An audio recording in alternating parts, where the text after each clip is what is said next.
जय श्रीमन नारायण। आज पुरुषोत्तम मास का दूसरा दिन है।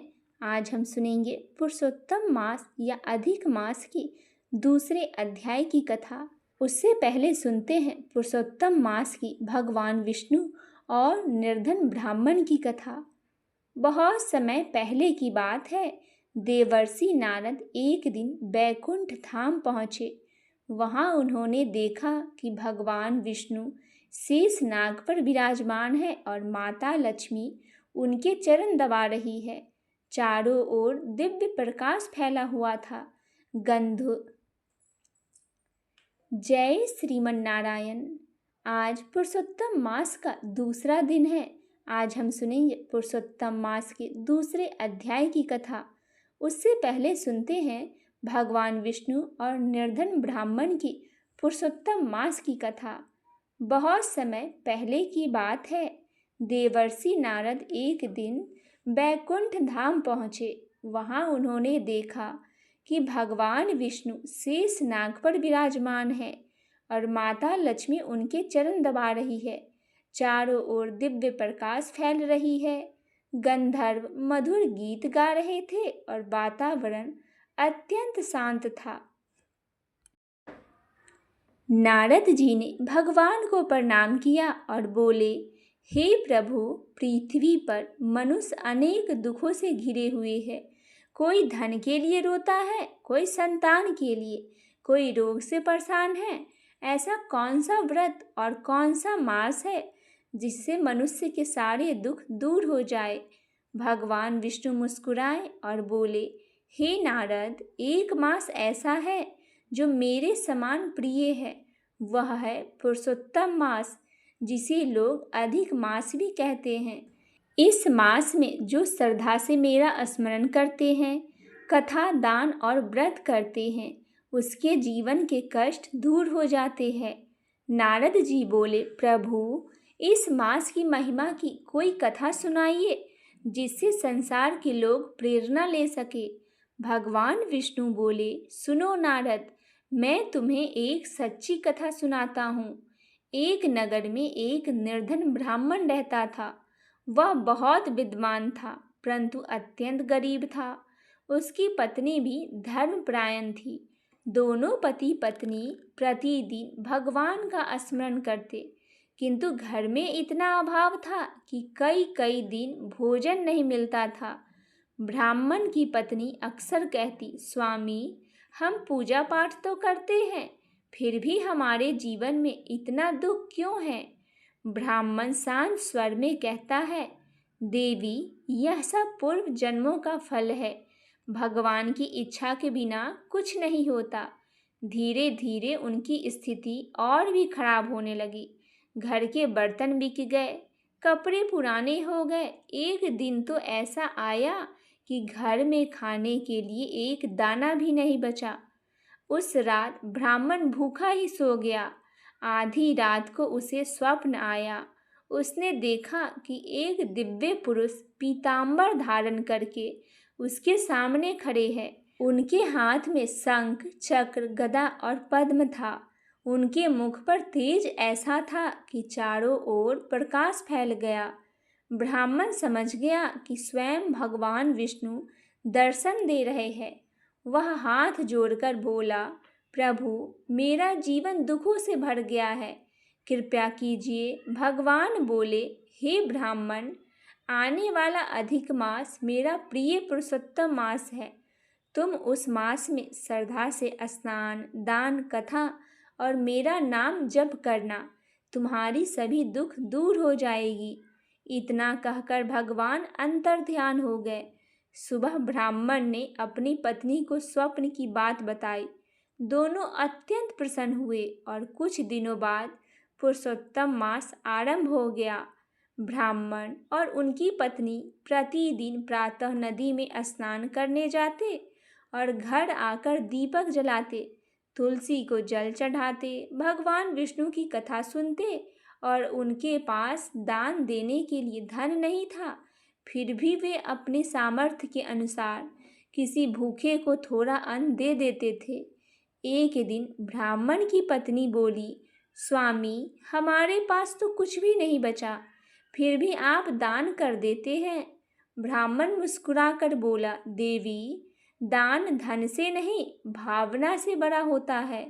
उसी नगर में एक धनी साहूकार रहता था। उसे अपने धन पर बहुत घमंड था। उसने देखा कि निर्धन ब्राह्मण इतना प्रेम से भगवान की पूजा करता है और वह उसका मजाक उड़ाने लगा। वह बोला, अरे ब्राह्मण, भगवान पूजा से नहीं, धन से प्राप्त होते हैं। तुम्हारी गरीबी कभी नहीं दूर होगी। ब्राह्मण ने विनम्रता से कहा, साहूकार जी, भगवान के यहाँ धन नहीं, भक्ति देखी जाती है। साहूकार हंसता हुआ चला गया।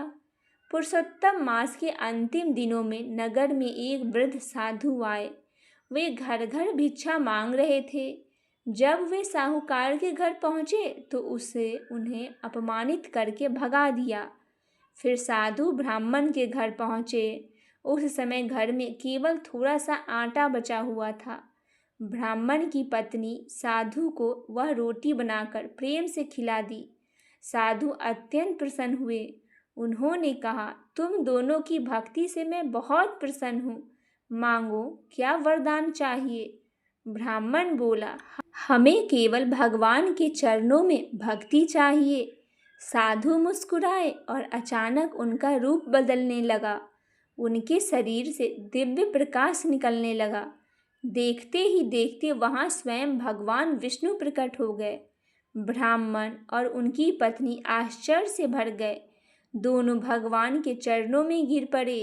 भगवान बोले, हे भक्त, तुम निर्धन होकर भी श्रद्धा नहीं छोड़े। तुमने पुरुषोत्तम मास का व्रत सच्चे मन से किया है, इसीलिए आज से तुम्हारे सभी दुख समाप्त हो जाएंगे। इतना कहते ही उनका छोटा सा घर महल के समान सुंदर हो गया। अन्न के भंडार भर गए, सुंदर वस्त्र और धन प्रकट हो गया। सारा नगर यह चमत्कार देखकर आश्चर्यचकित हो गया। जब साहूकार को यह बात पता चला तो उसे अपने घमंड पर बहुत पछतावा हुआ। वह दौड़ता हुआ ब्राह्मण के घर पहुंचा और बोला, मुझे क्षमा कर दीजिए, मैंने आपकी भक्ति का अपमान किया है। ब्राह्मण ने कहा, क्षमा तो भगवान करते हैं, तुम भी सच्चे मन से पुरुषोत्तम मास का व्रत करो। उसी दिन से साहूकार का अहंकार समाप्त हो गया और भगवान विष्णु की भक्ति में वह लीन हो गया। कहते हैं कि जो मनुष्य पुरुषोत्तम मास में श्रद्धा से भगवान विष्णु का स्मरण करते हैं, गीता या भागवत सुनते हैं, दान पुण्य करते हैं और सच्चे मन से भक्ति करते हैं, उसके जीवन के दुख धीरे धीरे दूर होने लगता है। इस मास में विशेष रूप से तुलसी पूजा, विष्णु सहस्त्र नाम पाठ, दीपदान, गरीबों का भोजन, गीता पाठ और कथा श्रवण करना बहुत फलदायी माना गया है। अतः यही कहा गया है कि पुरुषोत्तम मास में जो भक्त श्रद्धा से भगवान का नाम लेते हैं, उसके जीवन में सुख, शांति और समृद्धि अवश्य आती है। बोलिए भगवान पुरुषोत्तम की जय हो। आइए अब सुनते हैं भगवान श्री हरि विष्णु के 10 अवतार यानी दशा अवतार की पौराणिक एवं प्रमाणिक कथाएं। भगवान श्री हरि विष्णु के पहले अवतार थे मत्स्य अवतार। पुराणों के अनुसार भगवान विष्णु ने सृष्टि को प्रलय से बचाने के लिए मत्स्य अवतार लिया था। इसकी कथा इस प्रकार है। कृत युग के आदि में राजा सत्यव्रत हुए। राजा सत्यव्रत एक दिन नदी में स्नान कर जलांजलि दे रहे थे। अचानक उनकी अंजलि में एक छोटी सी मछली आई। उन्होंने देखा तो सोचा वापस सागर में डाल दूं, लेकिन उस मछली ने बोला, आप मुझे सागर में मत डालिए, अन्यथा बड़ी मछलियाँ मुझे खा जाएगी। तब राजा सत्यव्रत ने मछली को अपने कमंडल में रख लिया। मछली और बड़ी हो गई तो राजा ने उसे अपने सरोवर में रखा। तब देखते ही देखते मछली और बड़ी हो गई। राजा को समझ आ गया कि यह कोई साधारण जीव नहीं है। राजा ने मछली से वास्तविक स्वरूप में आने की प्रार्थना की। राजा की प्रार्थना सुन साक्षात 4 भुजाधारी भगवान विष्णु प्रकट हो गए और उन्होंने कहा, ये मेरा मत्स्य अवतार है। भगवान ने सत्यव्रत से कहा, सुनो राजा सत्यव्रत, आज से 7 दिन बाद प्रलय होगी। तब मेरी प्रेरणा से एक विशाल नाव तुम्हारे पास आएगी। तुम सप्त ऋषियों, औषधियों, बीजों और प्राणियों के सूक्ष्म शरीर को लेकर उसमें बैठ जाना। जब तुम्हारी नाव डगमगाने लगेगी तब मैं मत्स्य के रूप में तुम्हारे पास आऊँगा। उस समय तुम वासुकी नाग के द्वारा उस नाव को मेरे सींग से बांध देना। उस समय प्रश्न पूछने पर मैं तुम्हें उत्तर दूंगा। तब राजा सत्यव्रत को तत्व ज्ञान का उपदेश दिया, जो मत्स्य पुराण नाम से प्रसिद्ध हुआ। भगवान का दूसरा अवतार कूर्म अवतार हुआ। धर्म ग्रंथों के अनुसार भगवान विष्णु ने कूर्म यानी कछुए का अवतार लेकर समुद्र मंथन में सहायता की थी। भगवान विष्णु के कूर्म अवतार को कच्छप अवतार भी कहते हैं। इसकी कथा इस प्रकार है। एक बार महर्षि दुर्वासा ने देवताओं के राजा इंद्र को श्राप देकर श्रीहीन कर दिया। इंद्र जब भगवान विष्णु के पास गए तो उन्होंने समुद्र मंथन करने के लिए कहा। तब इंद्र भगवान विष्णु के कहे अनुसार दैत्यों और देवताओं के साथ मिलकर समुद्र मंथन के लिए तैयार हो गए। समुद्र मंथन करने के लिए मंदराचल पर्वत को मंथानी एवं नागराज वासुकी को नेति बनाया गया। देवताओं और दैत्यों ने अपने मतभेद भुलाकर मंदराचल को उखाड़ा और उसे समुद्र की ओर ले चले, लेकिन वो उसे अधिक दूर तक नहीं ले जा सके। तब भगवान विष्णु ने मंदराचल को समुद्र तट पर रख दिया। देवताओं और दैत्यों ने मंदराचल को समुद्र में डालकर नागराज वासुकी को नेति बनाया, किंतु मंदराचल के नीचे कोई आधार नहीं होने के कारण वह समुद्र में डूबने लगा। यह देखकर भगवान विष्णु विशाल कूर्म यानी कछुए का रूप धारण कर समुद्र में मंदराचल के आधार बन गए। भगवान कूर्म की विशाल पीठ पर मंदराचल तेजी से घूमने लगा और इस प्रकार समुद्र मंथन संपन्न हुआ। भगवान श्री हरि विष्णु का तीसरा अवतार था 12 अवतार। धर्म ग्रंथों के अनुसार भगवान विष्णु ने तीसरा अवतार 12 रूप में लिया था। 12 अवतार से जुड़ी कथा इस प्रकार है। पुरातन समय में दैत्य हिरण्याक्ष ने जब पृथ्वी को ले जाकर समुद्र में छिपा दिया था, तब ब्रह्मा की नाक से भगवान विष्णु 12 रूप में प्रकट हुए। भगवान विष्णु के इस रूप को देखकर सभी देवताओं और ऋषियों मुनि ने उनकी स्तुति की। सबके आग्रह पर भगवान 12 ने पृथ्वी को ढूंढना प्रारंभ किया। अपनी थूथनी की सहायता से उन्होंने पृथ्वी का पता लगा लिया और समुद्र के अंदर जाकर अपने दांतों पर रखकर वे पृथ्वी को बाहर ले आए। जब हिरण्याक्ष दैत्य ने यह देखा तो उसने भगवान विष्णु के 12 रूप को युद्ध के लिए ललकारा। दोनों में भीषण युद्ध हुआ। अंत में भगवान 12 ने हिरण्याक्ष का वध कर दिया। इसके बाद भगवान 12 ने अपने खुरों से जल को स्तंभित कर उस पर पृथ्वी को स्थापित किया। भगवान श्री हरि विष्णु का चौथा अवतार था भगवान नरसिंह का।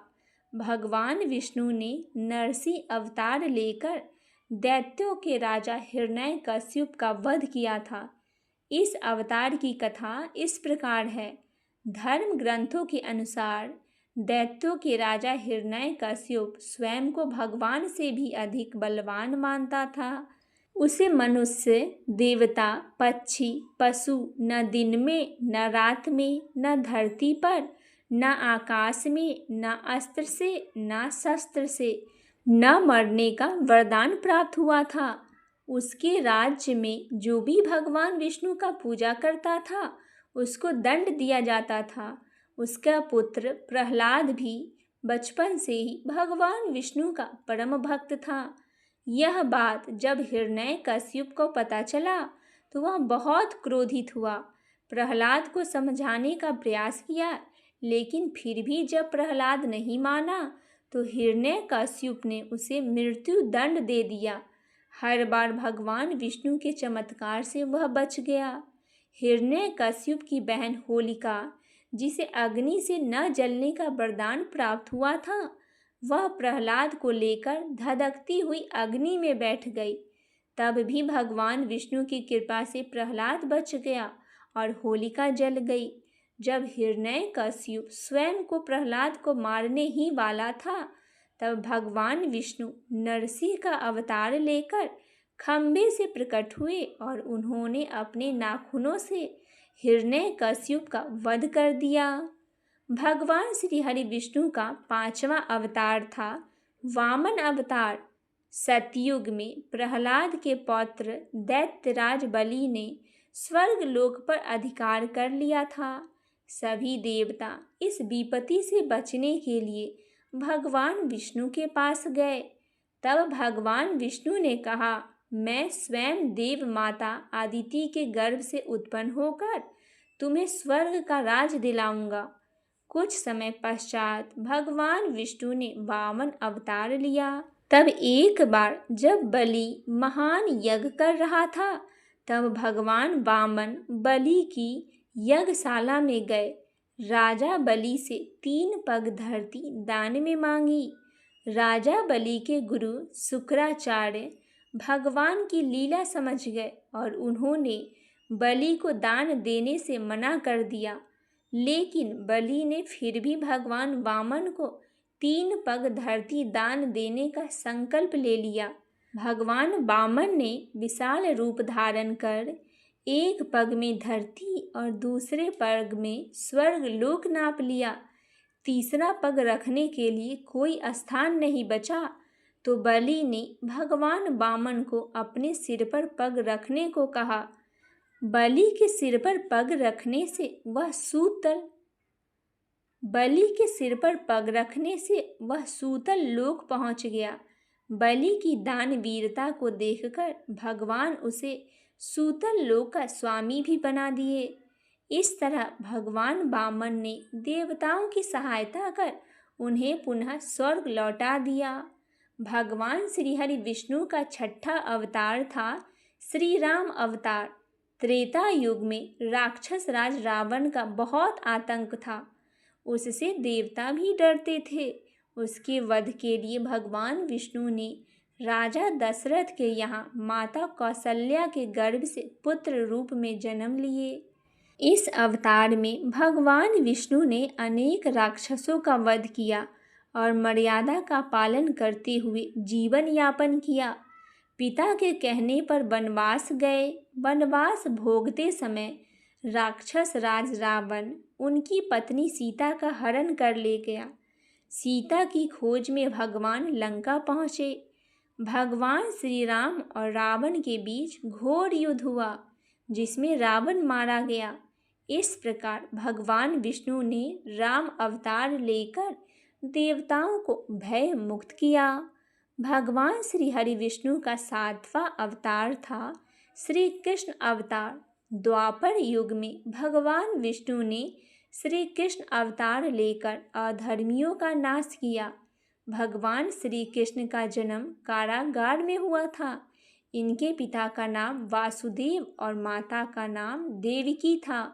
भगवान श्री कृष्ण ने इस अवतार में अनेक चमत्कार किए और दुष्टों का सर्वनाश किया।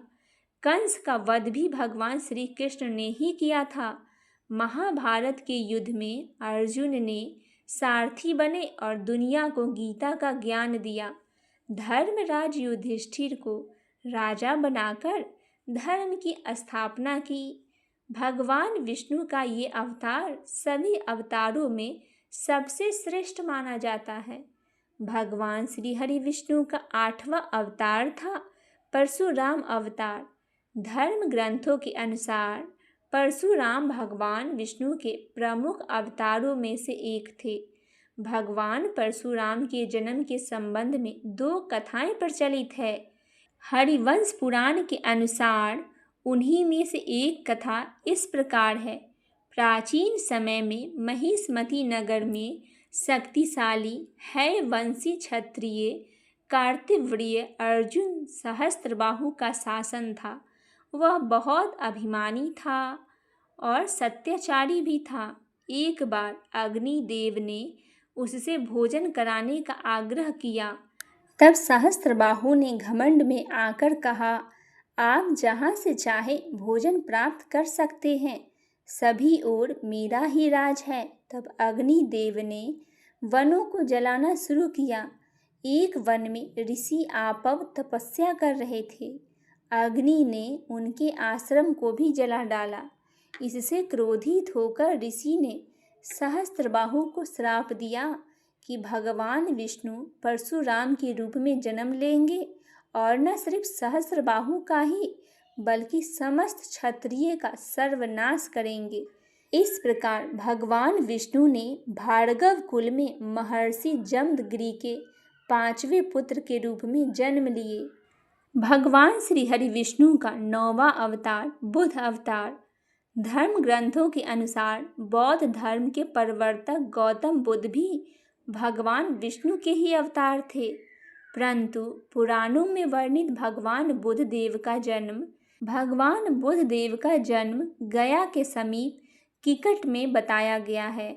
उनका पिता का नाम अजन बताया गया है।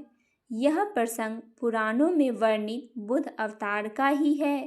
एक समय दैत्यों की शक्ति बहुत बढ़ गई। देवता भी उनके भय से भागने लगे। राज्य की कामना से दैत्यों ने देवराज इंद्र से पूछा कि हमारा साम्राज्य स्थिर रहे, इसका उपाय बतलाइए। तब इंद्र ने शुद्ध भाव से बताया, सुस्थिर शासन के लिए यज्ञ एवं वेद वहित आचरण आवश्यक है। तब दैत्य वैदिक आचरण एवं महायज्ञ करने लगे, जिससे उनकी शक्ति और बढ़ने लगी। तब सभी देवता भगवान विष्णु के पास गए। तब भगवान विष्णु ने देवताओं के हित के लिए बुद्ध का रूप धारण किया। उनके हाथ में मार्जनी थी और वे मार्ग को बहारते हुए चलते थे। इस प्रकार भगवान बुद्ध दैत्यों के पास पहुँचे और उन्हें उपदेश दिया, यज्ञ करना पाप है, यज्ञ से जीव हिंसा होती है, यज्ञ की अग्नि से कितने ही प्राणी भस्म हो जाते हैं। भगवान बुद्ध के उपदेश से दैत्य प्रभावित हुए। उन्होंने यज्ञ और वैदिक आचरण करना छोड़ दिया। इसके कारण उनकी शक्ति कम हो गई और देवताओं ने उन पर हमला कर अपना राज्य पुनः प्राप्त कर लिए। भगवान श्री हरि विष्णु का 10वां अवतार होगा कल्कि अवतार। धर्म ग्रंथों के अनुसार भगवान विष्णु कलयुग में कल्कि रूप में अवतार लेंगे। कल्कि अवतार कलयुग और सतयुग में संधि काल में होगा। यह अवतार 64 कलाओं से युक्त होगा। पुराणों के अनुसार उत्तर प्रदेश के मुरादाबाद जिले के संभल नामक स्थान पर विष्णु यश नामक तपस्वी ब्राह्मण के घर भगवान कल्कि पुत्र के रूप में जन्म लेंगे। कल्कि देवदत्त नामक घोड़े पर सवार होकर संसार से पापियों का विनाश करेंगे और धर्म की पुनः स्थापना करेंगे। तभी सतयुग का प्रारंभ होगा। बोलिए भगवान श्री हरि विष्णु की जय हो, भगवान लक्ष्मी नारायण की जय हो। आइए अब हम सुनते हैं पुरुषोत्तम मास के दूसरे अध्याय की कथा। सूत जी बोले, हे मुनियों, जब राजा परीक्षित गंगा तट पर पहुँचे तब भगवान सुखदेव जी ने उन्हें श्रीमद् भागवत कथा का अमृतमय कथा सुनाई। उस कथा को सुनकर राजा परीक्षित को मोक्ष प्राप्त हुआ। उस दिव्य दृश्य को देखकर और वहाँ के पुण्य वातावरण का अनुभव कर मैं यहाँ आप सबको यज्ञ का दर्शन कराने आया हूँ। आप जैसे ब्राह्मणों को देखकर मैं स्वयं को धन्य मानता हूँ। ऋषियों ने कहा, हे सूत जी, आपने जो भगवान व्यास के मुख से सुना है वह अत्यंत अद्भुत और दुर्लभ है। कृपया करके हमें वही कथा सुनाइए जो जीवन का सार हो, जो मन को शांति दे और जो अमृत से भी बढ़कर हितकारी हो। सूत जी विनम्रता से बोले, मैं तो साधारण हूँ, परंतु आप महान ऋषि मुझसे प्रसन्न कर रहे हैं। यह मेरा सौभाग्य है। जो कुछ मैंने अपने गुरु व्यास जी से सुना है वही मैं आपको सुनाता हूँ। इसके बाद सूत जी ने एक पुरातन प्रसंग सुनाया। उन्होंने बताया, एक बार देवर्षि नारद बद्रीनाथ के समीप नर नारायण के आश्रम में पहुँचे। वह आश्रम अत्यंत पवित्र और दिव्य था। वहाँ अनेक तपस्वी, सिद्ध और देवता निवास करते थे। चारों ओर हरियाली, फल फूल से लदे वृक्ष और पवित्र गंगा अलकनंदा की धारा उस स्थान को और भी सुंदर बना रही थी।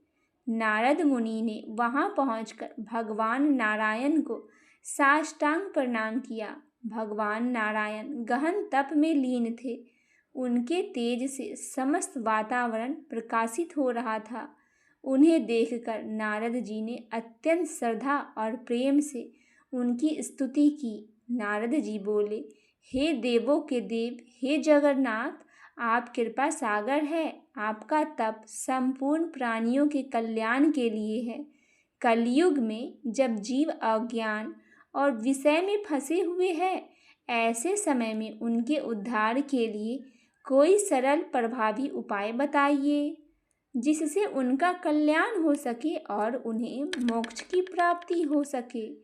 मैं भी आपके मुख से वही ज्ञान सुनना चाहता हूँ। नारद जी के मधुर और करुणामय वचनों को सुनकर भगवान नारायण प्रसन्न हुए और बोले, हे नारद, तुम भगवान की महिमा को जानते हो, फिर भी लोक कल्याण के लिए प्रश्न पूछ रहे हो। यह बहुत उत्तम है। मैं तुम्हें एक अत्यंत पुण्यदायक रहस्य बताता हूँ। यह है पुरुषोत्तम मास का महात्म्य। भगवान नारायण ने कहा, यह पुरुषोत्तम मास अत्यंत पवित्र है। इसके स्वामी स्वयं भगवान पुरुषोत्तम हैं।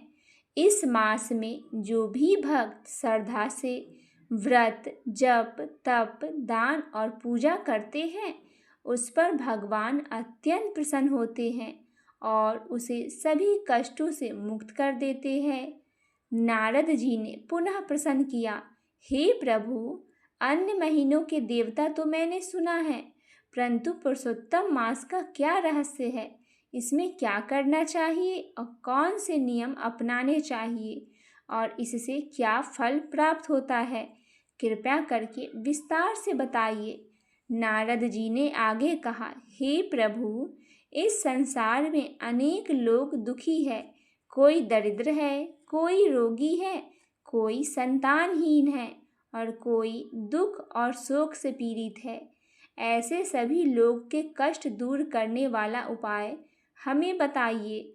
सूत जी कहते हैं, नारद जी के इन करुणामय भरे वचनों को सुनकर भगवान नारायण गंभीर और शांत स्वर में आगे की कथा कहने लगे, जिससे समस्त संसार का कल्याण हो सके। इस प्रकार पुरुषोत्तम मास के दूसरे अध्याय की कथा यहीं पर समाप्त होती है। आगे की कथा कल की वीडियो में हम सुनेंगे।